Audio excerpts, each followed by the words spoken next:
பாராளுமன்றத்தில இன்னைக்கு பட்ஜெட் மீதான இந்த நன்றி அறிவிப்பு கூட்டத்தில நம்ம அக்கா கனிமொழி அக்கா சிறப்பான 2 கேள்விகள் கேட்டிருக்காங்கக்கா. அக்கா உண்மையா சிறப்பான கேள்விக்கா. உங்கள நினைச்சு அப்படியே எனக்கு வியப்பா இருக்கு. நான் வியக்கேன் உண்மையிலேயே. என்ன கேள்வின்னு பார்த்தீங்கன்னாக்கா, கும்பமேளாவுல 30 பேர் இறந்து போயிட்டாங்களே, இது உண்மையான எண்ணிக்கையா? இல்ல மூடி மறைக்கப்படுகிறதா? என்ற ஒரு கேள்விய கேட்டிருக்கீங்க. அக்கா உண்மையிலே அருமையான கேள்விக்கா. அந்த கேள்விய நீங்க அங்க கேட்கறதுக்கு முன்னாடி, இங்க தமிழ்நாட்ல கள்ளக்குறிச்சியில இறந்து போன பேர் எத்தன பேர்ன்னு கேட்டீங்களாக்கா? அதுக்கு முன்னாடி செங்கல்பட்டுல கள்ளச்சாராயம் குடிச்சு இறந்தாங்களே, இது 2த்துக்கு எண்ணிக்கை பார்த்தீங்கன்னா கிட்டத்தட்ட 95 வருதுக்கா. அப்ப அந்த 95 பேர் எப்படி இறந்தாங்க? அது உண்மையான எண்ணிக்கையா? நீங்க என்னைக்காச்சும் உங்க அண்ணனையோ, தமிழக முதல்வரையோ 2ம் ஒண்ணு தான்னு வச்சு கேட்டிருக்கீங்களா? தமிழக அரச கேட்டிருக்கீங்களா? ஏன் கேட்கல? மற்ற மாநிலம் மட்டும்னாக்கா உங்களுக்கு இனிக்கும். உங்களுடைய மாநிலம் மட்டும்னாக்கா, அக்கா கசங்குமாக்கா? அக்கா நீங்க அங்கேயும் கேட்டுக்கணும்க்கா. உங்க அண்ணன கேட்டுக்கணும். இங்க இருக்க தொலைக்காட்சி முன்னாடி பேசியிருக்கணும். அதேமாரி பார்லிமென்ட்ல இது மாரி எங்க அண்ணனுடைய ஆட்சி தான் நடக்குது. இருந்தாலும் நான் கேள்வி கேட்கிறேன். அங்க வந்து 90 பேர் இறந்து போயிட்டான் கள்ளச்சாராயம் குடிச்சு.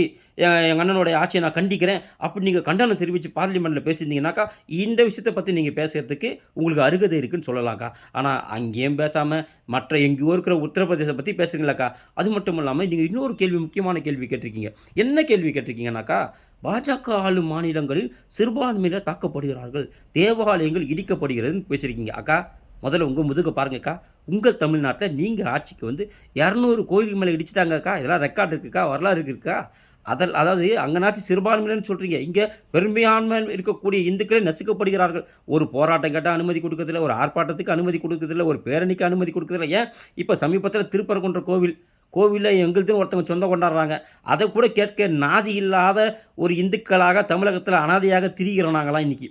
அது மட்டுமல்லாம, அதாவது கோயம்புத்தூர்ல 56 பேர குண்டு வச்சு கொலை செய்த ஒரு தீவிரவாதியோட உடலுக்கு, இங்க ஊர்வலம் எடுத்துட்டு போறாங்க. அந்த ஊர்வலத்துக்கு உங்களுடைய அண்ணனுடைய அரசு அனுமதி குடுக்குது. ஆனா, எங்களோட உரிமையை கேட்டு போராடுவதற்கு எங்களுக்கு அனுமதி மறுக்கப்படுகிறது. மீறி கேட்டா பொய் கேஸ் போட்டு உள்ள போடுறீங்க. நான் கூட சமீபத்தில உங்களுடைய ஆட்சியில அ வ வ அதிகார துஷ்பிரயோகம் செய்து பொய் புகார் கொடுத்து சிறைக்கு போயிட்டு வந்தவங்க நானும் கூட. அது மாரி உங்க அரசு ஒருத்தன் கேள்வி கேட்டாலே சிறைக்கு அனுப்புறீங்க. இங்க அந்த அளவுக்கு இந்துக்கள் நசுக்கப்படுறோம் இங்க. பெரும்பான்மையாக இருக்கக்கூடிய இந்துக்களே தமிழகத்தில நசுக்கப்படுறோம். எங்கள பாத்து இங்க பிராமணர் இன்னைக்கு அதாவது இங்க பிராமணர்கள் எந்த அளவுக்கு கேவலமா நடத்தப்படுறான்றதுக்கு தமிழ்நாடு மட்டும் தான் ஒரு உதாரணம். வேற எந்த ஒரு மாநிலமும் உதாரணம் கிடையாது. அந்த அளவுக்கு பிராமணர்களை கேவலமாக நடத்தக்கூடிய ஒரு மாநிலம் இது. எவ்வளோ பிராமணர்கள நீங்க கேள்வி கேட்கிறீங்க? அசிங்க அசிங்கமா பேசுறான் உங்க கட்சிக்காரன். உங்களுடைய எம்எல்ஏலேருந்து, எம்பிலேருந்து, உங்க திகாகாரருந்து ஒரு பிராமணன பார்த்து என்ன ஏக்கா திருப்பி அடிக்க முடியாதுன்றதுக்காக, அவன் ஒரு அப்ராணிங்கிறதுக்காக இவ்வளோ கேள்வியாக்கா கேட்பீங்க?